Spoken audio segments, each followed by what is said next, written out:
आज हम जानेंगे कि अगर पीएफ का पैसा आपको विड्रॉल करना है तो किस तरीके से पीएफ का पैसा आप विड्रॉल कर सकते हैं। सबसे पहले हमको ये जानना है कि हमने एक कंपनी में काम किया है या कितनी कंपनियों में काम किया है। इसकी पहले हिस्ट्री निकालेंगे और चेक करेंगे कि किस तरीके से जो है हमने किस किस कंपनी में काम किया और कितना पैसा है। इसको जानने के लिए आपको क्या करना है कि आपको ऑफिशियल वेबसाइट पर एक अलग से मैंने वीडियो बना दी है, उस पर जा करके आप चेक कर सकते हैं कि कितनी कंपनियों में आपने काम किया है और कैसे इसको मर्ज करेंगे।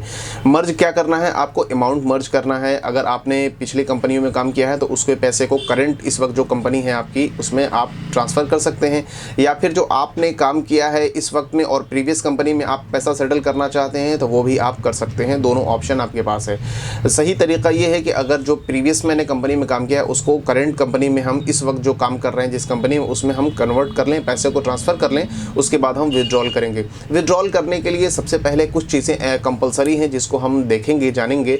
सबसे पहले ये है कि अगर आप अपना आधार कार्ड, पैन कार्ड और बैंक पासबुक आप अपने पास रखे हुए हैं तो सबसे पहले तीनों में स्पेलिंग चेक करेंगे आप कि आपका आधार कार्ड और पैन कार्ड और बैंक पासबुक में बिल्कुल सेम स्पेलिंग है कि नहीं है। उसके बाद आप ऑफिशियल वेबसाइट पे आएंगे, आप आधार कार्ड वेरीफाई कराएंगे, इसी तरीके से पैन कार्ड की डिटेल डालेंगे, आप उसमें पैन कार्ड वेरीफाई कराएंगे और अपना बैंक पासबुक, ये तीन चीज़ आप उस वेबसाइट पे जा करके सारी डिटेल फिल करके आप उसमें अप्रूव कराएंगे।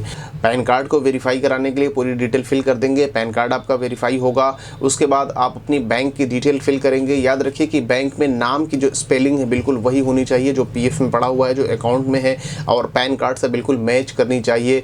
इसके अलावा ये सारी चीज़ें जब सेम हैं तो आप वेरीफाई के लिए ऑफिशियल वेबसाइट पे जा करके इसमें अपडेट करेंगे ताकि वो वेरीफाई हो जाए, तभी आप पैसा विड्रॉल कर सकते हैं। इसका प्रोसेस क्या है, कैसे अपलोड करेंगे, आप इसके इस वीडियो में डिस्क्रिप्शन में जा करके आप चेक कर सकते हैं कि कैसे हम आधार को वेरीफाई के लिए अपलोड करेंगे, पैन कार्ड को वेरीफाई के लिए अपलोड करेंगे और बैंक पासबुक को कैसे हम वेरीफाई के लिए अपलोड करेंगे। अब ये मैंने जब डिटेल अपलोड कर दी तो इसके अलावा सेकंड ऑप्शन आता है नॉमिनी का। याद रखिए कि नॉमिनी आरबीआई ने कंपलसरी कर दिया है, विदाउट नॉमिनी के आप विड्रॉल भी नहीं कर पाएंगे, इसलिए नॉमिनी भी ज़रूरी है पीएफ में। अब नॉमिनी किसको बनाएंगे, नॉमिनी या फादर होंगे या मदर होंगे।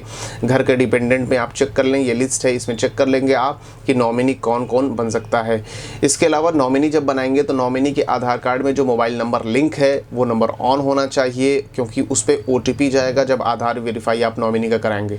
अब ये सारे प्रोसेस से जब आप गुजर जाएंगे उसके बाद फिर आप विड्रॉल कर सकते हैं पैसा विड्रॉल करने के अंडर 3 डेज़, 3 दिन के अंदर अंदर पैसा आ जाता है। अगर नहीं आता है तो आप उसको चेक कर लें, हो सकता है कि आपका फॉर्म रिजेक्ट हो गया हो।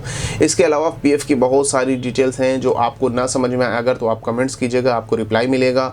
और अगर इसके अलावा आप मेरे ज़रिए अगर पीएफ निकलवाना चाहते हैं तो आप मुझे कमेंट्स कीजिएगा, ये व्हाट्सअप नंबर है, इस पर कॉन्टेक्ट कीजिएगा और मेरे थ्रू भी आपका पीएफ विड्रॉल हो जाएगा।